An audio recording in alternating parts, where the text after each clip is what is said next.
साथियों, लोक शिक्षण संचालनालय द्वारा एक लेटेस्ट ऑर्डर जारी किया गया है। विज्ञान विषय के शिक्षकों का इंतजार हुआ खत्म, होगी काउंसलिंग। देखते हैं क्या है आदेश। इसी तरह की शिक्षा विभाग से संबंधित लेटेस्ट अपडेट के लिए देखते रहिए हमारा चैनल। अगर आपने अभी तक हमारे चैनल को सब्सक्राइब नहीं किया तो सब्सक्राइब कर लीजिए, वीडियो को लाइक एंड शेयर कीजिए। तो देखते हैं नियम और निर्देश जिनके तहत विज्ञान विषय के शिक्षकों की काउंसलिंग कराई जा रही है।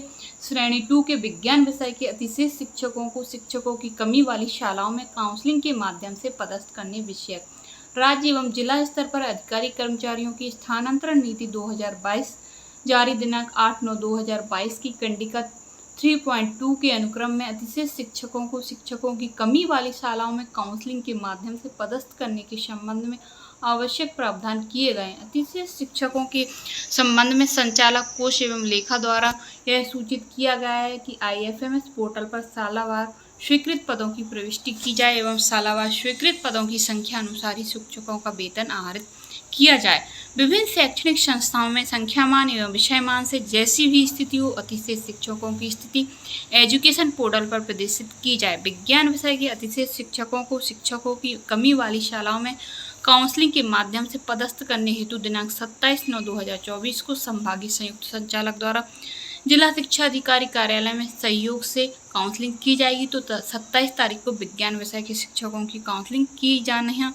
अतिशेष शिक्षकों की सूची संलग्न है, जिनकी काउंसलिंग होनी है उनकी सूची भी दी गई है। सूची प्राप्त करने के लिए आप हमारे व्हाट्सएप ग्रुप से जुड़ सकते हैं। व्हाट्सएप ग्रुप की लिंक हम आपको डिस्क्रिप्शन में दे देंगे।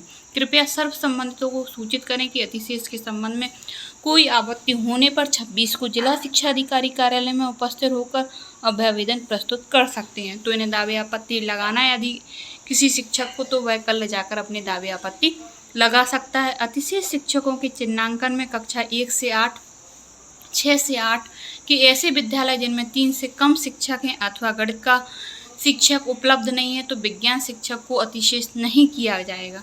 तो इन शिक्षकों को अतिशेष नहीं माना जाएगा। जहां 1 से 8 एवं 6 से 8 विद्यालय में 3 शिक्षक से कम है अथवा गणित का शिक्षक उपलब्ध नहीं है। इसके अतिरिक्त हायर सेकेंडरी स्कूलों में यदि वर्ग 1 में जीव विज्ञान के रिक्त पद हैं तो वर्ग 2 के विज्ञान विषय के शिक्षक को अतिशेष नहीं माना जाएगा।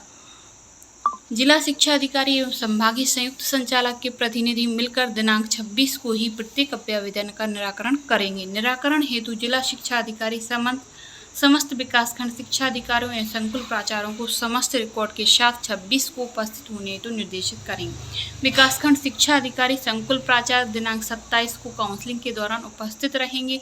चिन्हांकित काउंसलिंग स्थल पर अतिशेष शिक्षक निर्धारित समय पर उपस्थित होंगे। जिले में वर्ग 2 श्रेणी के समस्त रिक्त पदों की सूची में उल्लेखित शालाओं की रिक्तियों की पुष्टि करने के उपरांत वास्तविक रिक्तियों को जिला शिक्षा अधिकारी द्वारा प्रमाणित करने के उपरांत काउंसलिंग स्थल कार्यालयीय सूचना पटल पर चस्पा किया जाएगा। कतिपय जिलों से यह शिकायतें प्राप्त हुई कि वास्तविक रिक्तियों को काउंसलिंग शुरू होने से पूर्व कार्यालय में चस्पा नहीं किया जाता है। अतः सभी जिला शिक्षा अधिकारी एवं संयुक्त संचालक के प्रतिनिधि यह सुनिश्चित करेंगे कल 26 को 5 बजे तक रिक्तियों का प्रमाणीकरण उक्त रिक्तियों की PDF फाइल संबंधितों को शेयर की जाए, ताकि समस्त अतिशेष शिक्षक इस सूची का भलीभांति अवलोकन कर सकें। अतिशेष शिक्षकों की संख्या के मान से रिक्त स्थानों की सूची की पर्याप्त प्रतियां भी कार्यालय में अवलोकन हेतु रखी जाए।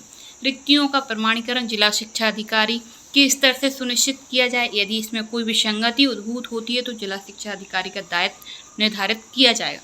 काउंसलिंग 27 को प्रातः 11 बजे प्रारंभ होगी। अतिशेष शिक्षकों द्वारा निम्नलिखित वरीयता क्रम में संबंधित संभाग द्वारा विषय शिक्षकों की कमी वाली शालाओं का चयन किया जाएगा।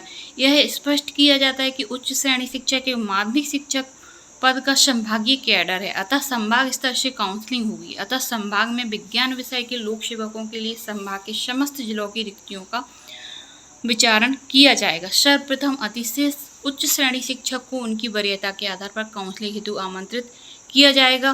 काउंसलिंग द्वारा वरिष्ठता के आधार पर शिक्षकों द्वारा विषयमान से कमी वाली शालाओं में उपलब्ध उस विषय के रिक्त पद पर चयन किया जाएगा। तो सर्वप्रथम अतिशेष उच्च श्रेणी शिक्षकों की काउंसलिंग कराई जाएगी, फिर उन उच्च माध्यमिक शिक्षकों को बुलाया जाएगा काउंसलिंग के लिए। अतिशेष माध्यमिक शिक्षक को उनकी वरिष्ठता के आधार पर काउंसलिंग हेतु आमंत्रित किया जाएगा। जावेगा।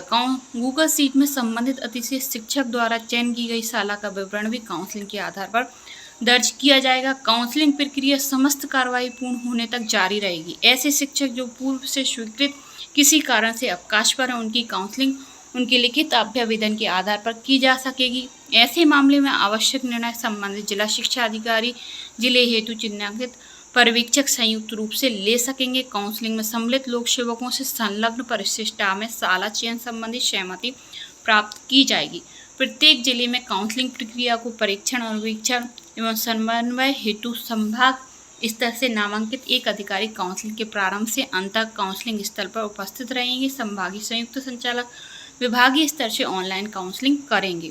राज्य स्तर से समस्त कार्रवाई का परीक्षण राज्य स्तरीय काउंसलिंग समिति द्वारा सतत रूप से किया जाएगा। इस हेतु राष्ट्र समिति संचालनालय स्तर पर अन्य लिंक के माध्यम से समस्त जिलों में ऑनलाइन जुड़ी रहेगी। काउंसलिंग में सम्मिलित अतिथि शिक्षकों की पदस्थापना संबंधी आयुक्त लोक शिक्षण द्वारा ऑनलाइन जारी किए जाएंगे। जिले में ऐसे अतिथि शिक्षक जिनके द्वारा काउंसलिंग में भाग नहीं लिया जाएगा अथवा उपलब्ध रिक्त स्थानों में किसी भी रिक्त स्थान का चयन नहीं किया जाएगा, ऐसे सभी अतिथि शिक्षकों को कमी वाली शाला में प्रशासकीय स्थानांतरण का प्रस्ताव 28 तक संयुक्त संचालक द्वारा हार्ड कॉपी में संलग्न परिशिष्ट 2 के अनुसार प्रस्तुत किया जाएगा।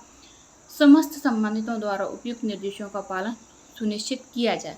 तो जो काउंसलिंग में सम्मिलित नहीं होंगे शिक्षक या जिनों के द्वारा सहमति नहीं दी जाएगी, उन सभी शिक्षकों के प्रकरण बनाए जाएंगे और 28 तारीख तक संयुक्त संचालक को भेजने होंगे, जिससे समस्त काउंसलिंग में सम्मिलित अतिथि शिक्षकों के पदस्थापना संबंधी आदेश आयुक्त लोक शिक्षण द्वारा ऑनलाइन जारी किए जाएंगे। तो इनमें जिन शिक्षकों द्वारा पदस्थापना ली जाएगी उनके आदेश आयुक्त लोक शिक्षण द्वारा ऑनलाइन जारी किए जाएंगे। जिले में ऐसे अतिथि शिक्षक जिनके द्वारा उक्त काउंसलिंग में भाग नहीं लिया जाएगा अथवा उपलब्ध रिक्त स्थानों में किसी भी रिक्त स्थान का चयन नहीं किया जाएगा, ऐसे सभी अतिथि शिक्षकों की कमी वाली शेष शालाओं में प्रशासकीय स्थानांतरण का प्रस्ताव दिनांक 28/8/2024 तक संयुक्त संचालक द्वारा हार्ड एवं सॉफ्ट कॉपी में संलग्न परिशिष्ट 2 अनुसार प्रस्तुत किया जाएगा। समस्त संबंधितों द्वारा उपयुक्त निर्देशों का पालन सुनिश्चित किया जाए। तो जो शिक्षक काउंसलिंग में सम्मिलित नहीं होंगे या सम्मिलित होंगे और असहमति देंगे, उन्हें स्कूल पसंद नहीं आएगा तो वह स्कूलों में पदस्थापना नहीं लेंगे, तो उन शिक्षकों के लिए प्रशासकीय आधार पर भेजा जाएगा। जहां शिक्षकों की कमी है, जिन स्कूलों में कोई भी जाना नहीं चाहता है स्वैच्छिक रूप से, तो उन्हें प्रशासकीय रूप से भेजा जाएगा, क्योंकि उन्हें एक मौका दिया जा रहा है कि काउंसलिंग में सम्मिलित हों, अपने स्वैच्छिक स्थानांतरण प्राप्त करें। लेकिन इसमें भी अगर शिक्षक अनुपस्थित रहते हैं या असहमति देते हैं तो उन्हें प्रशासकीय रूप से ट्रांसफ़र के द्वारा दूसरे स्कूलों में भेजा जाएगा, दूरस्थ स्कूलों में भेजा जाएगा। जिन शिक्षकों की सूची में नाम दिए गए हैं सिर्फ उन्हीं शिक्षकों की काउंसलिंग करवाई जा रही है। तो शिक्षक सूची में अपना नाम देखकर काउंसलिंग में उपस्थित होना सुनिश्चित करें। दावे आपत्तियों के लिए 26 तारीख का समय दिया गया है। सभी शिक्षक जो अतिशेष की श्रेणी में नहीं आते हैं या कोई परेशानी है तो वह अपने दावे आपत्ति लगा सकते हैं। सूची दी गई है एलटीटी और एमएस साइंस शिक्षकों की, इसके आधार पर काउंसलिंग कराई जाएगी। तो यह सूची प्राप्त करने के लिए आप हमारे व्हाट्सएप ग्रुप से जुड़ सकते हैं। व्हाट्सएप ग्रुप की लिंक हम आपको डिस्क्रिप्शन में दे देंगे। पहले यूडीटी की काउंसलिंग कराई जाएगी, उसके बाद माध्यमिक शिक्षकों को मौका दिया जाएगा काउंसलिंग में सम्मिलित होने का। उनके बाद जो पद रिक्त बचेंगे उन पर एमएस साइंस वाले शिक्षकों की पदस्थापना की जाएगी। तो इसी तरह की शिक्षा विभाग से संबंधित लेटेस्ट अपडेट के लिए देखते रहिए हमारा चैनल। धन्यवाद दोस्तों।